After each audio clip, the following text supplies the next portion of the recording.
Bonjour à tous, comme tous les dimanches, on se retrouve aujourd'hui pour le récap de l'actualité.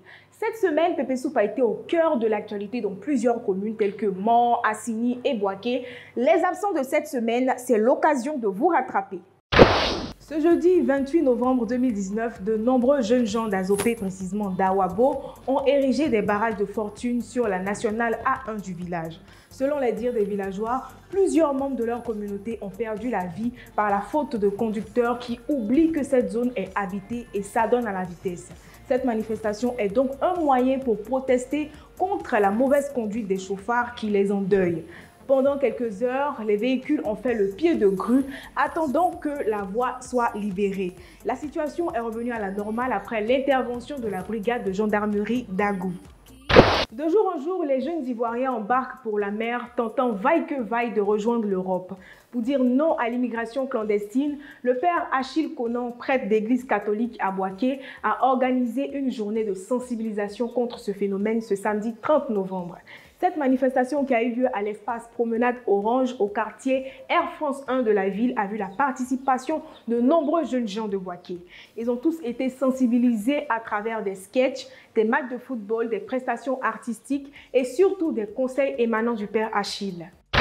À l'occasion de la semaine Ménécène, le mercredi dernier, le collège catholique Jean de la Ménée de Mans a organisé sa 3e journée caritative. Les heureux bénéficiaires de cette journée spéciale étaient les pensionnaires de la pouponnière de Zranwan-Pleu. Les dons étaient composés essentiellement de vivres et de kits d'hygiène réceptionnés par les responsables de la pouponnière. L'objectif visé par cette action est d'apporter un rayon de soleil et de la joie aux orphelins de cette localité. On termine avec de la culture. Depuis le vendredi 29 novembre 2019, la fête de l'Abissa a démarré. Pour ceux qui l'ignorent, c'est une fête traditionnelle des Ndima Kotoko, un peuple du sud-est de la Côte d'Ivoire. Lors de cette fête, les tam-tams jouent au rythme de la danse traditionnelle et plusieurs jeux sont organisés, notamment les concours de décoration, de maquillage, la course dans le sable, etc.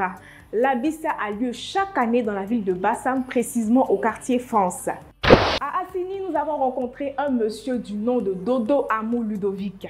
Depuis 9 ans, il est piroguier et aide les touristes et autres visiteurs occasionnels à traverser la lagune. Pour Ludovic, il n'est pas aisé d'être piroguier car les recettes ne sont pas à la hauteur de ses besoins. Par jour, il gagne entre 2 000 et 5 000 francs CFA, les jours fériés et les jours week-ends étant les plus avantageux.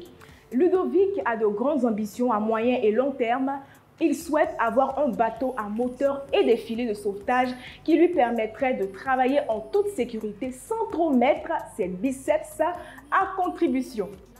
Encore une fois, Pépé Course a donné le sourire à une consommatrice. Après avoir fait ses courses au cash center des 2 plateaux Vallon, Madame Yo Yolande a été accostée par notre équipe. Elle a acheté ce jour-là un peu de tout, du savon, du riz, de l'huile, etc. Comme riz, elle a choisi la marque Rizière pour sa bonne odeur et parce qu'il peut être conservé un jour ou deux sans être mis au frais. Aussi, son choix s'est porté sur la bouteille d'huile Dinor de 0,90 litres qui, selon elle, est la meilleure huile car elle ne noircit pas. Madame Yo se dit très fidèle dans le choix de ses articles car il n'y a aucune raison de changer une équipe qui gagne. Comme convenu, cette dame s'est vue rembourser la totalité de ses courses, soit 33 900 francs CFA. C'est terminé pour cette grande édition. Merci de l'avoir suivi. Rendez-vous dimanche prochain.